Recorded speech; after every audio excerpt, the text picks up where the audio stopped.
The once vibrant beat of the party still echoed faintly in Hale's ears, but now it only made his quiet room feel more suffocating. He sat on the edge of his bed, still wearing the velvet blazer from earlier, now wrinkled and half unbuttoned. His drink-slick lips were dry, his expression blank as Ethan's words looped in his mind. "Your family is on the verge of bankruptcy." He tried to scoff, to laugh it off like some ridiculous rumor.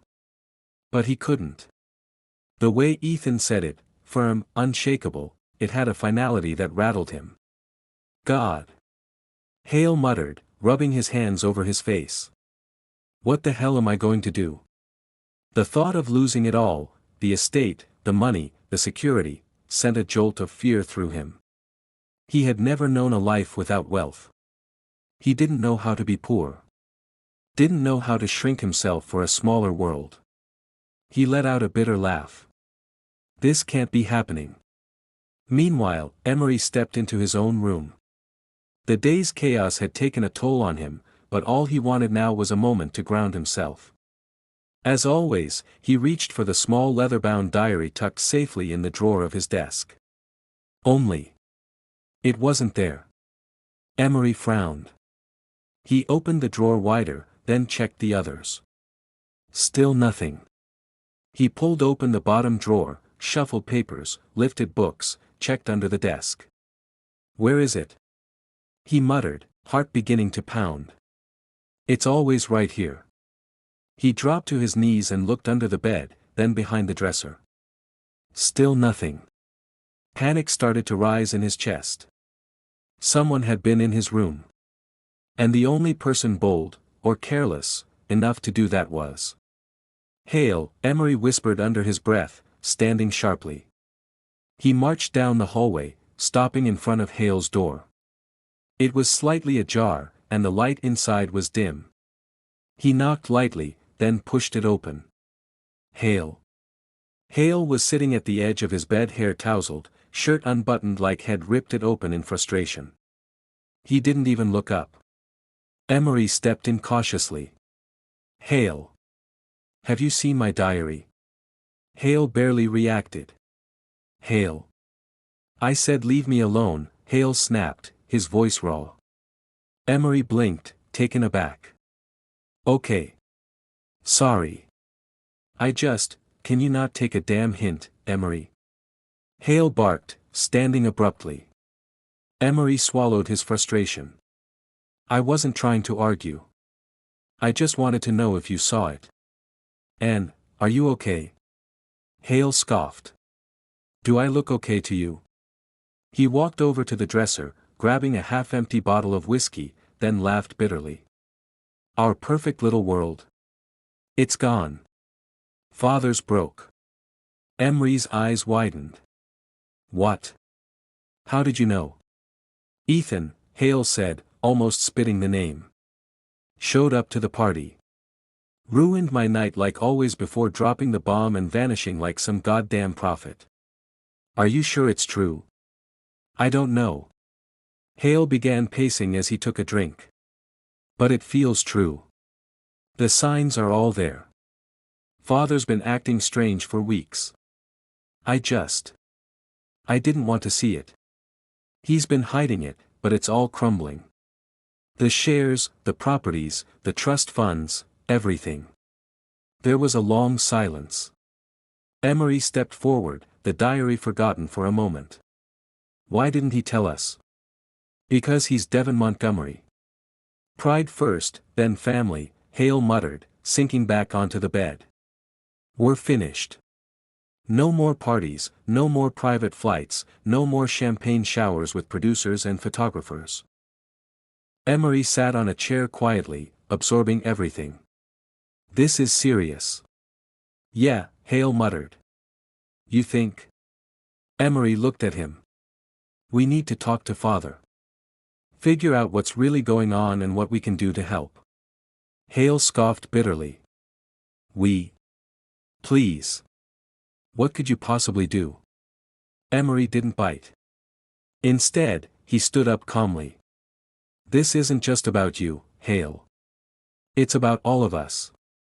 If Dad really is in trouble, we will be too, so we need to be united. Not selfish. Hale fell silent, staring at the floor. It'll help, Emory continued, firm. Even if I have to put everything else on pause for now. Family comes first. Without waiting for Hale's response, Emory turned and quietly left the room. Sunlight filtered through the tall windows, casting a warm glow across the breakfast table. The aroma of coffee and buttered toast hung in the air, but the tension was thick enough to cut through with a knife. Devin Montgomery sat at the head of the table, newspaper in hand, dressed crisply in his usual tailored morning suit. Across from him, Emory sat quietly stirring his tea, while Hale poked listlessly at his eggs, eyes darting between Emory and their father. Emory cleared his throat. Father. We need to talk. Devin barely looked up. About? Hale jumped in before Emory could speak. About the company. Montgomery Textiles. The newspaper lowered slowly. Devin's sharp eyes studied his son's. What about it? You're broke, aren't you? Hale said bluntly. A pause. Devin's jaw clenched. Who told you that? He asked coldly. Hale shrugged. Ethan. He's more honest with me than you are. Devin exhaled slowly, as if the weight of the truth had finally caught up with him. He folded the newspaper and set it aside. It's true, he said, voice low. Montgomery Textiles is in trouble. Deep trouble. We're hemorrhaging money, and it's because of the new players in the market with cheaper products and modernized production lines. We're outdated and overextended. He glanced at Emory, then Hale. If we don't get a serious investor soon, we'll have to liquidate. Liquidate? Hale snapped. Do something then. Fix it. Devin's calm exterior cracked. He slammed a hand on the table. Fix it? With what, Hale? My charm. He stood, pacing slowly behind his chair. If you two were daughters, I might have had a chance. I could have arranged some beneficial marriage to a wealthy family. But no. I have 2 sons. 2 gay sons. The room fell deathly quiet. Devin scoffed bitterly. One of whom wants to be an actor with no marketable skill, and the other. He pointed toward Emory. A doctor turned social savior. He scoffed, you both abandoned the family legacy. Neither of you gave a damn about the business, and now, you dare question me? Father, Emory began. No. Don't father me, Devin snapped. You went off to be a monk or whatever it is you do now, saving strays and the homeless. You could care less about your own family. Emory looked at his father carefully, swallowing his anger. Blaming us isn't going to fix anything. Devin sat back down with a sigh, rubbing his temple. Lady Olivia, Ethan's mother, has agreed to help us again. She's willing to buy into the company. Emory and Hale both looked up sharply. Again? Emory repeated. You said again.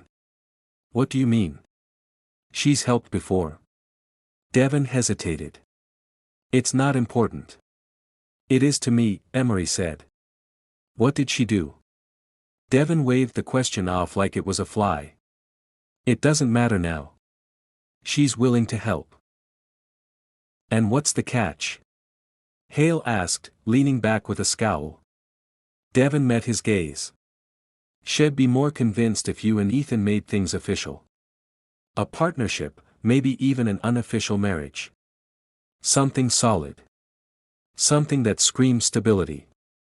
Hale shot to his feet. You want to sell me off like some trophy wife? Don't be dramatic. It's a small ask.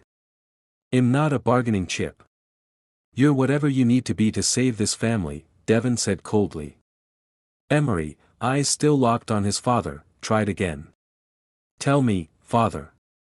What did Lady Olivia do for us before? Devin stood, adjusting his cuffs. You should focus less on the past and more on your future. And if either of you still have an ounce of Montgomery charm left, you do well to use it on the kind of people who actually matter.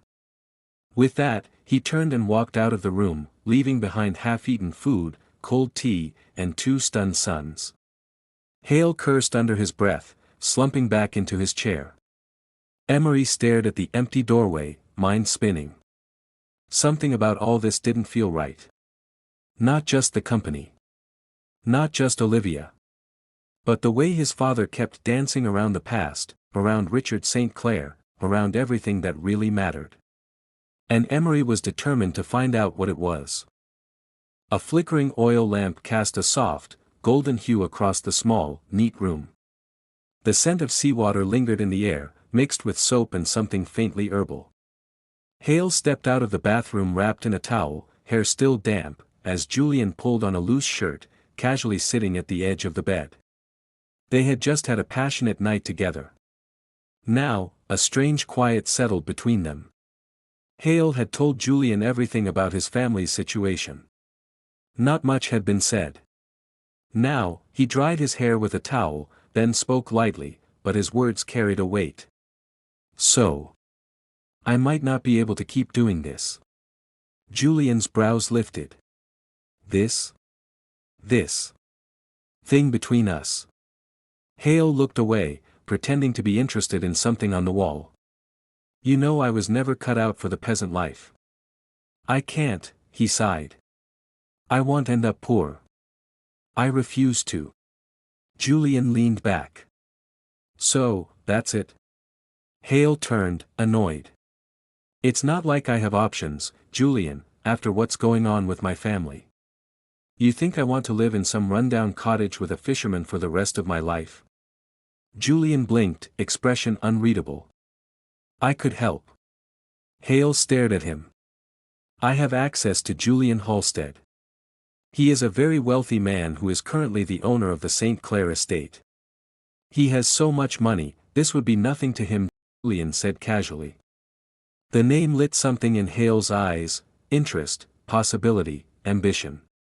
He recalled the brief but electric interaction at the masked ball. There was something there, something worth chasing. He kept his expression neutral, not wanting Julian to see how eager the idea made him. I have met him once, Hale said slowly. He was intriguing. Right, Julian said, watching him closely. If you could arrange a meeting, Hale added smoothly. Maybe he could help my family. Julian narrowed his eyes. I'm sure he would. They exchanged a quiet look. Julian knew exactly what Hale was up to. Still, he gave a nod. I'll set it up. Hale smiled, charming and dangerous all at once. Thank you. Hale stepped out of Julian's modest cottage, tugging his coat tighter around him as the sea breeze tousled his freshly styled hair.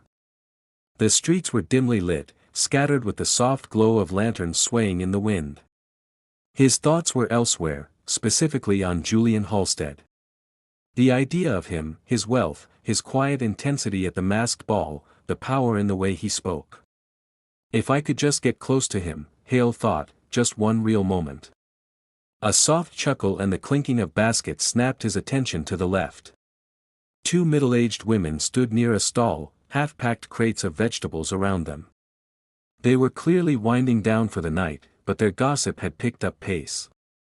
I'm telling you, Vera, one said, brushing her hands on her apron, that boy isn't who he says he is. Vera rolled her eyes as she stacked apples into a wooden crate. You mean Julian? Nick's cousin? Oh, come on, Rosa. No really, Rosa said, lowering her voice. They're saying he's Julian St. Clair. That Julian. Hale froze mid-step, his breath catching. The son of Richard St. Clair. Vera scoffed. He's dead, Rosa. Everyone knows that. Rosa leaned in, or maybe not. My husband's friend, the one who plays cards with Matthew, you know, Nick's father. They were all there when Julian secretly returned and told them he was rescued and adopted by Halstead. Changed his name.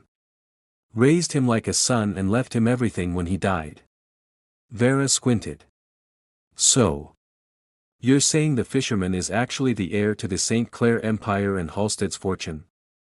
Exactly, Rosa whispered, looking around. He's hiding out here. Pretending. Waiting. They say he's here for revenge. That he's playing a role until the time is right. Vera snorted. You and your stories. You think he'd hide in a shack and smell like fish all day just to get even? I'm not the only one who believes it, Rosa insisted. Only a few know. It's not safe to say too much. But my husband swears it's true. Vera waved her hand. Your husband also once swore he saw a mermaid. Let's go. It's getting late. The two women gathered their things, laughter fading as they shuffled down the road. Hale stood in place, stunned. Julian. Julian was Julian St. Clair. A slow, wicked grin curled across Hale's lips as realization bloomed in his mind. I've been sleeping with the real prize all along. He turned and walked into the shadows, a new plan forming. One much more dangerous, and far more thrilling. The wooden floor creaked under Julian's bare feet as he moved toward the door, rubbing sleep from his eyes. He hadn't expected anyone, certainly not at this hour. When he opened the door, a gust of cold air swept in, along with the last person he expected. Hale. Julian blinked. What are you? Before he could finish, Hale threw his arms around him in a sudden, almost desperate hug. Julian froze. What the hell? Sorry, Hale said quickly, pulling back just a little, his hand snaking up Julian's neck with deceptive affection. I just couldn't sleep. Julian tilted his head, wary. You walked all the way back here because you couldn't sleep. But Hale wasn't really listening. His eyes scanned behind Julian's ear, and then, he saw it. The small, faded red birthmark, shaped like a curved flame. The one that had once been so famous in society pages and magazine features. The unmistakable mark of Julian St. Clair. There it was. Right where he knew it would be. Hale's breath caught for a moment, just a moment. A flicker of disbelief, panic, awe. He was right. It was him. Julian, the poor fisherman, was the missing heir. The boy who was presumed dead after his father's assassination. The boy his own father, Devon Montgomery, had ruined. But that wasn't what stuck in Hale's mind. What mattered was this: Julian St. Clair wasn't just alive. He was rich. He was powerful. He was his ticket out of ruin. Hale quickly pulled himself together, smiling sweetly. I just missed you, he said softly. Can I stay the night? Julian gave him a strange look, unsure, but eventually nodded. Yeah. All right. As Julian turned to head back inside, Hale followed behind, face darkening just slightly in the shadows. His eyes glinted, not with affection, but calculation. It didn't matter that Julian's true identity meant danger, or that he might be back for vengeance. It didn't even matter that he was the living embodiment of everything Hale's father feared. All that mattered was opportunity. He was Julian Halstead now too, the late tycoon's heir. Owner of Halstead Group. Savior of anyone he deemed worthy. And Hale was going to make sure he was deemed worthy. No matter what. Even if it meant playing the doting lover. Even if it meant hiding that he knew him. Especially from Emory. He clenched his fists behind his back at the thought of his brother. He can never find out about Julian. I will make sure of it. Hale thought bitterly. There was no guilt in Hale's heart. No flicker of shame. He had seen the golden key to his future, and without hesitation, reached for it. Shamelessly, ruthlessly, he decided right then, he would cling to Julian like ivy to a wall. And tear down anyone who stood in his way. Thanks for watching. Do like and subscribe to the channel for more episodes.